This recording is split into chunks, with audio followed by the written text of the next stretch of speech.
¿cómo están? Hoy les proponemos un tema sumamente complejo y sumamente álgido, no solo dentro de Venezuela, sino también a nivel internacional. Como ustedes saben, según la ACNUR, a mayo de 2025, esta agencia ha estimado algo así como 7.9 millones de venezolanos en el exilio. Hay otras fuentes que hablan de 9 millones, hay otras fuentes que hablan de 6 millones, 8 millones, en fin. Lo importante aquí estamos hablando de una migración masiva histórica para el continente y creo que es la segunda a nivel mundial, si no me equivoco.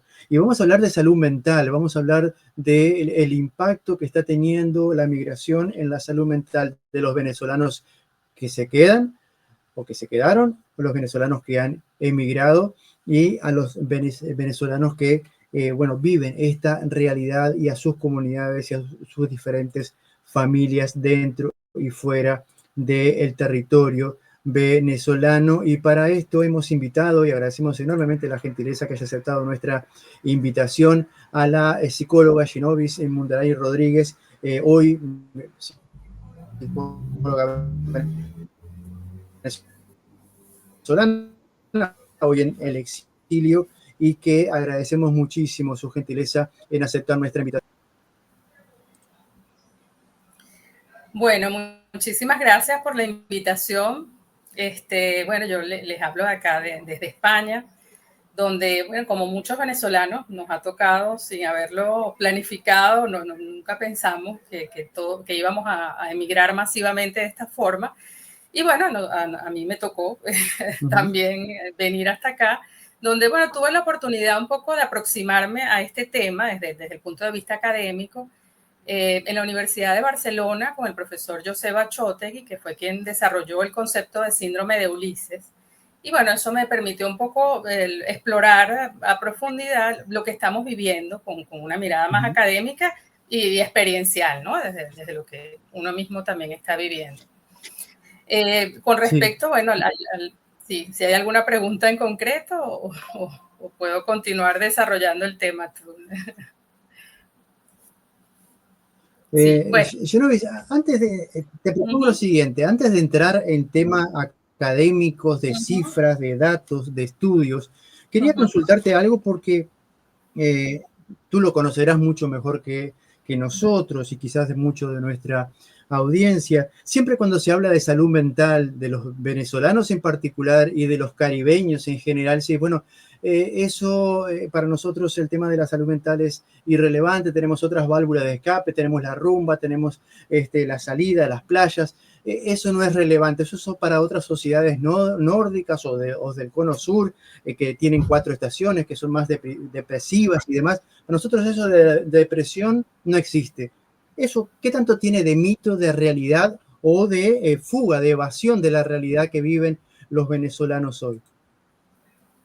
Sí, bueno, efectivamente, sí, la verdad es que somos recursivos. Yo que he tenido la oportunidad de atender pacientes de diferentes países y como tú dices, bueno, caribeños en comparación con nórdicos, somos más recursivos frente a la realidad, pero la verdad es que evadirla, posponer el afrontamiento de las situaciones problemáticas, a la larga siempre genera algún tipo de problema, ¿no? Y problemas vitales que a veces los negamos, pero que son evidentes en el deterioro familiar, en de repente el consumo de sustancias, en algunas actitudes violentas que a lo mejor no se observan como las patologías tradicionales que uno puede ver, como la depresión, como la ansiedad, y las evadimos de otra forma, pero que sí tienen un impacto en la vida, en el progreso y en el proyecto de vida propio y del entorno. O sea, la salud mental no es solamente la ausencia de enfermedad, es la capacidad también de adaptación,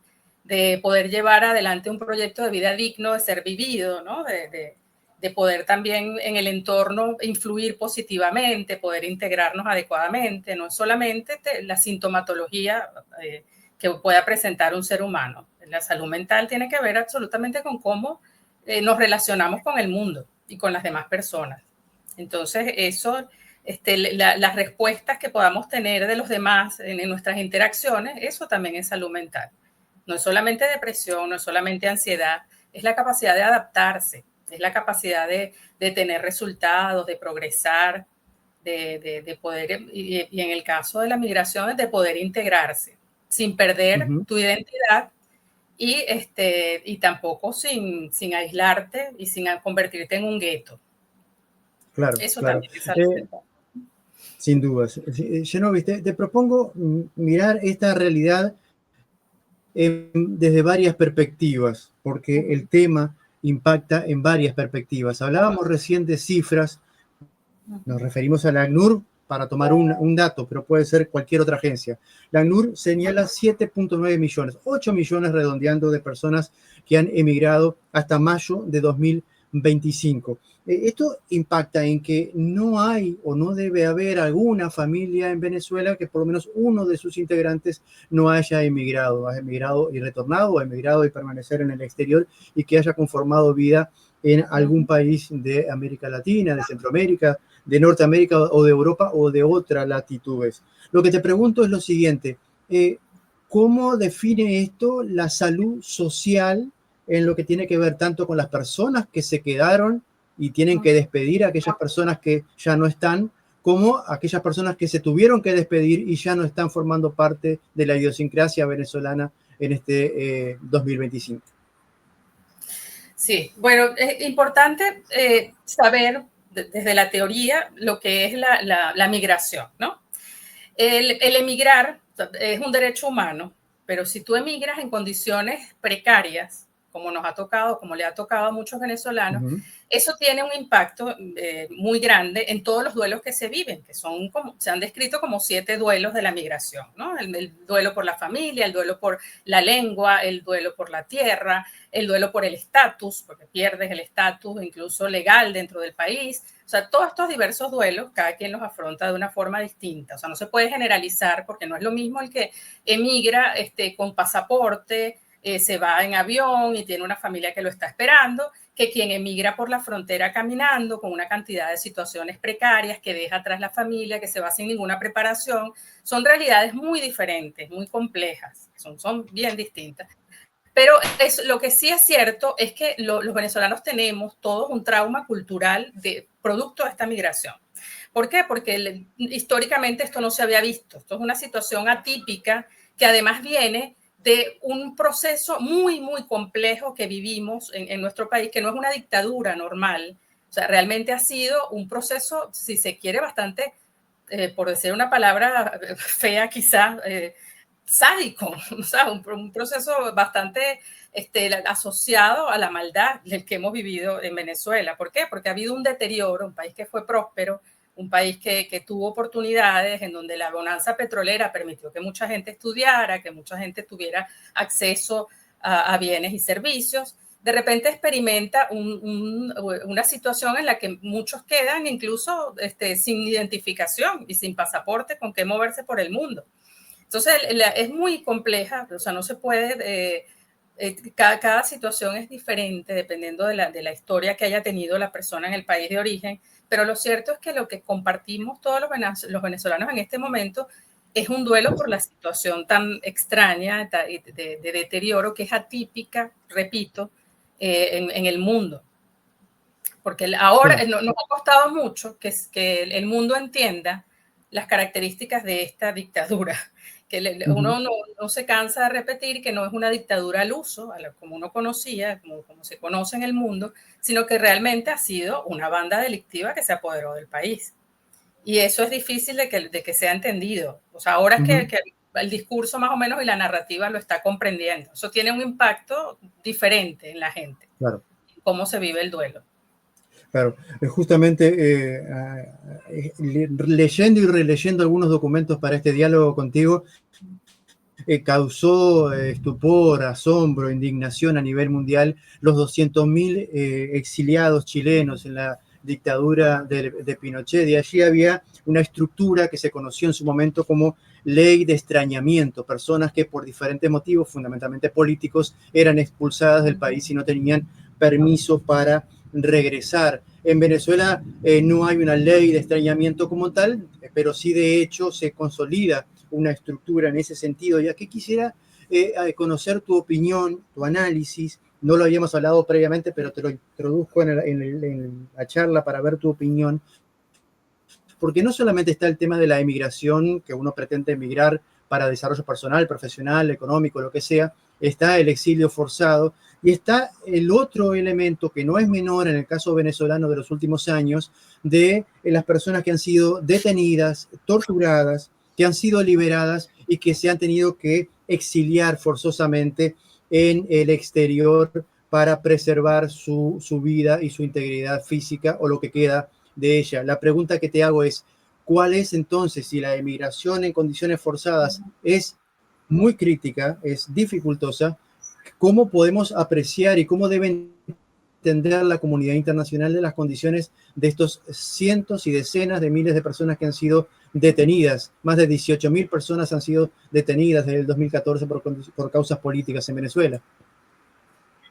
Sí, sí, realmente yo creo que es el momento de que la comunidad internacional comprenda que esto no es una dictadura normal y corriente. O sea, estas personas han sido sometidas a realmente dentro de un gobierno que tiene un discurso socialista, un discurso reivindicativo, porque además han sabido vender con la bonanza que tuvo la época de Chávez, supieron vender una imagen de izquierda, de reivindicación ante el mundo y aportaron, además generaron internacionalmente muchas alianzas.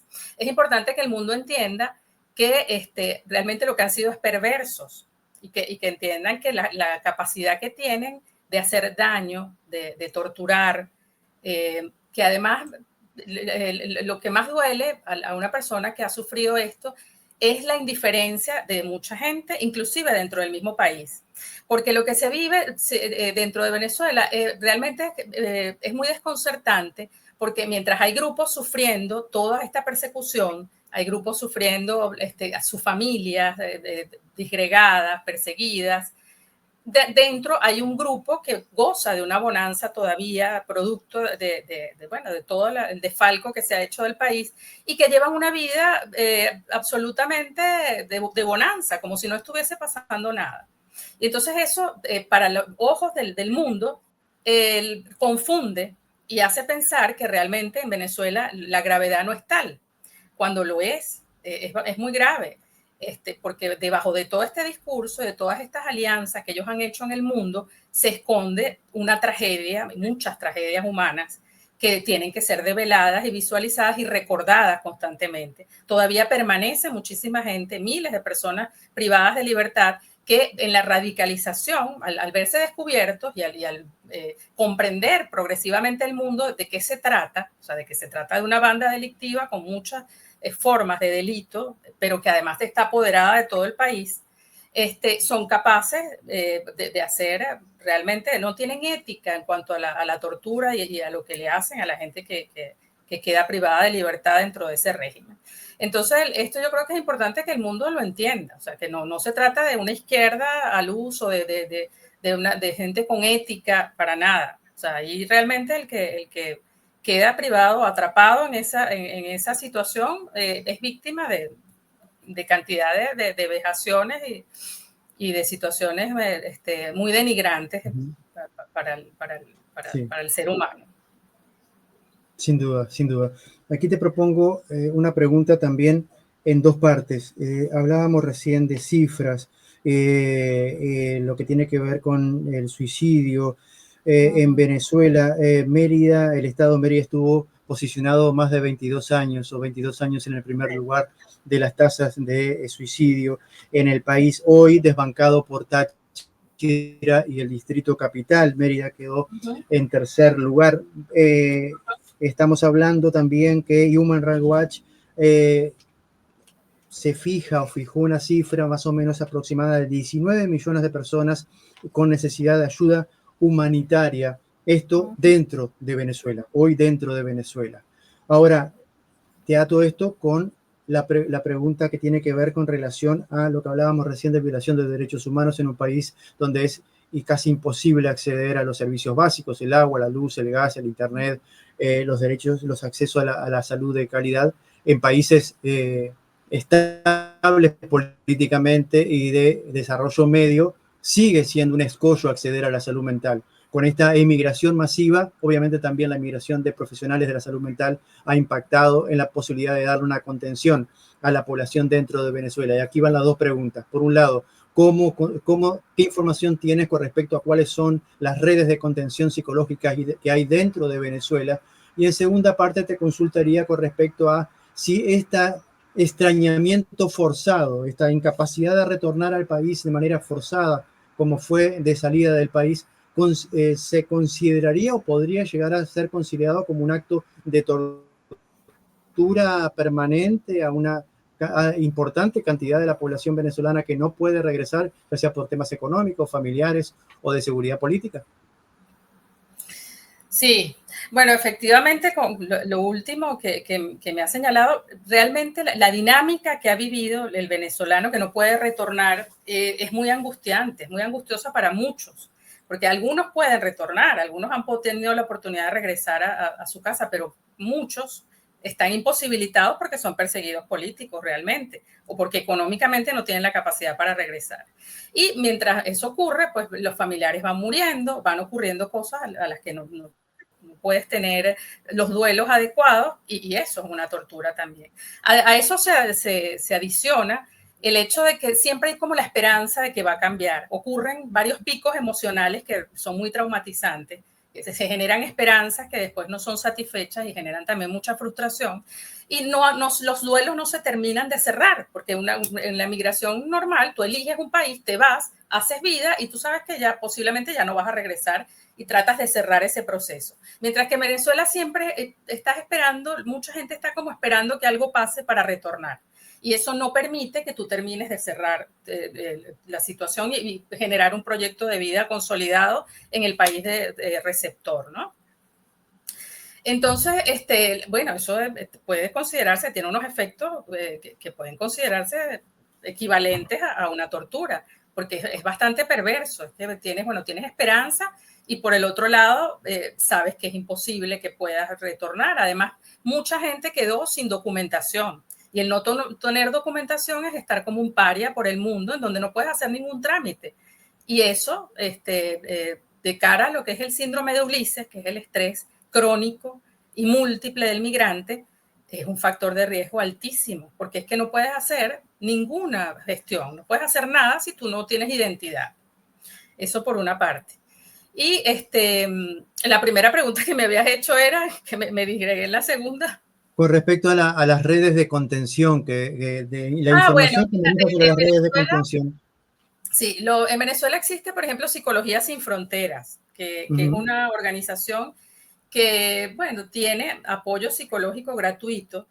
Sé que fue desarrollada, de hecho, por psicólogos de acá de España, promovieron el desarrollo de Psicología Sin Fronteras en Venezuela y, bueno, hacen alguna contención, pero realmente lo ideal sería que se tomara en cuenta el problema de salud mental y que hubiese redes dentro de las pocas redes maltrechas que quedan de salud en el país, tomaran en cuenta la salud mental. Entiendo que recientemente, por ejemplo, empezaron a trabajar sobre el tema del suicidio, como que visibilizaron desde algunas autoridades del país que era necesario abordar el tema. Y entonces creo que están haciendo incluso una línea de apoyo a personas con riesgo suicida, ¿no?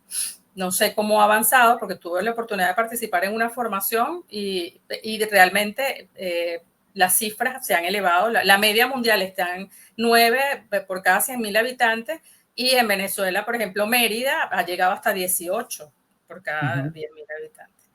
Entonces es grave, porque es la desesperanza y además se va modelando una forma de afrontar el problema que es quitándose la vida. Entonces eso también debe ser tomado en cuenta y además hay montones hay mucho acceso a través de la ONU de recomendaciones que deben ser tomadas en cuenta, incluso cómo se presentan las noticias alrededor del suicidio, ¿no? y que en Venezuela eso no se toma en cuenta, sino que se publica. Desde tal puente la gente se lanzó, o sea, hacen alegoría de algunos casos como Nueva Esparta y Mérida, y eso también va modelando públicamente una forma de solucionar el problema. Entonces, claro, la red pública de salud tiene que afianzar la salud pública, la salud mental, y lamentablemente la emigración de psiquiatras, psicólogos es muy grande y va dejando desarticulada, como en muchas áreas, el acceso también a la salud mental. Sí, tú mencionabas algo que no me gustaría dejar pasar sobre el tema de los picos de expectativas y de frustraciones en un círculo vicioso que ha encadenado no solamente a los venezolanos dentro de fronteras, sino también fuera de fronteras y a gran parte de la comunidad internacional, expectantes ahora recientemente con este cerco en el Caribe Sur con relación a lo que pueda llegar a ser o pretender Estados Unidos con Venezuela y con el régimen venezolano. Obviamente que hay muchas preguntas aquí, te formulo solamente una. ¿Cómo consideras desde el punto de vista médico, clínico, psicológico, que debemos a nosotros como comunidad expectantes y a los venezolanos dentro y fuera de fronteras tomar este tipo de acciones que, como decíamos, como tú bien decías, incrementan picos muy altos de expectativas y luego hay picos muy grandes de frustraciones y eso termina impactando en la credibilidad de las posibilidades de un cambio en Venezuela? Sí, no es fácil porque es algo sobre lo que no tenemos control. Y en ese sentido, pues lo que es importante es el apego hacia, en la medida de lo posible, hacia la verdad, hacia las posibilidades reales.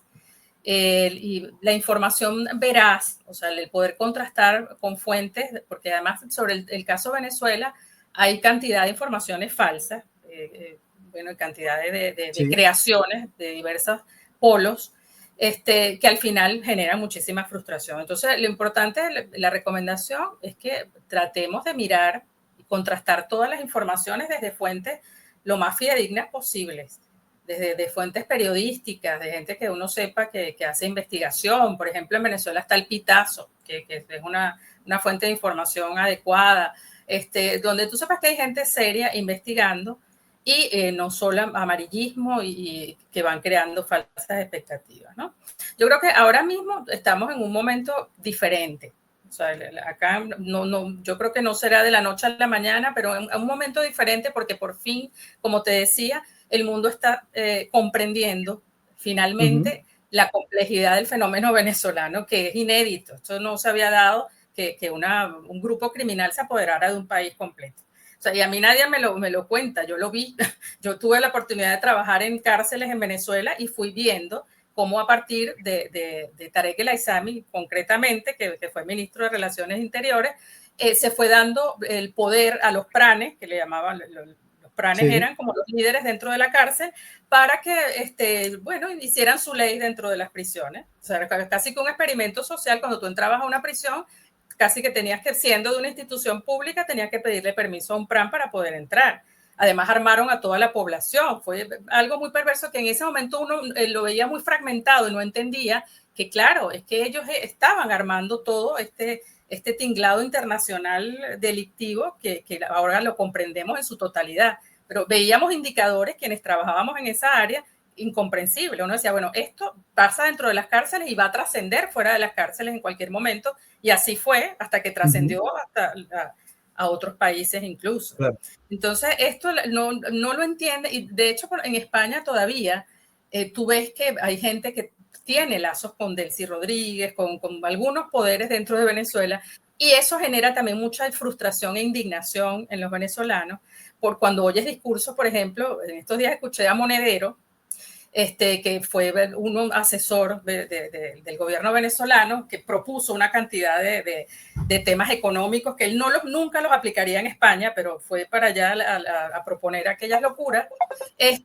Y bueno, y me dio tanta indignación de cómo decía que dejaran al gobierno venezolano en paz, que miraran hacia el tema de Gaza, porque lo que estaba pasando en Venezuela era algo que tenían que resolver los venezolanos, como si se tratara de algo sobre lo que la población común y corriente tiene alguna injerencia. O sea, nosotros realmente tenemos desesperanza aprendida porque desde hace muchísimo tiempo hemos hecho cosas. Se ha protestado, se ha escrito, se ha ido a organismos internacionales. O sea, todas las formas de protesta ciudadana se han realizado. Ya en este momento no está en nuestras manos. O sea, realmente no está en nuestras manos porque es un poder que sobrepasa nuestras capacidades. Claro. Sí, entonces, sin duda. comprender eso. El tiempo se nos ha pasado volando. Te quisiera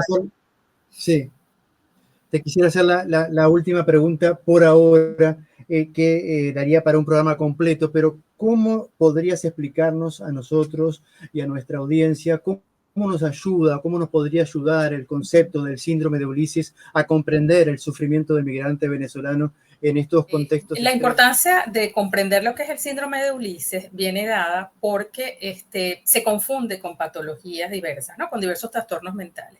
El síndrome de Ulises es el estrés múltiple y crónico del migrante que emigra en situaciones muy complejas, que no tiene acceso a la identidad, a una documentación, al trabajo, a resolver problemas. Y entonces esto va generando una situación de desesperanza que normalmente es una reacción normal ante una situación muy anormal, que genera depresión, tristeza, ansiedad, desesperanza, soledad, aislamiento. Pero una vez que las condiciones mejoran y que la persona comienza a tener acceso a recursos, empieza a poder desarrollar un proyecto de vida, toda esta sintomatología desaparece.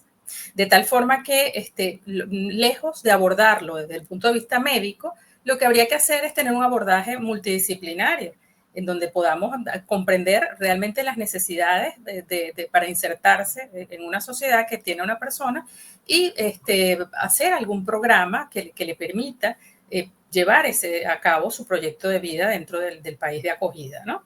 Entonces, ¿qué pasa? Depende mucho de la historia de la persona.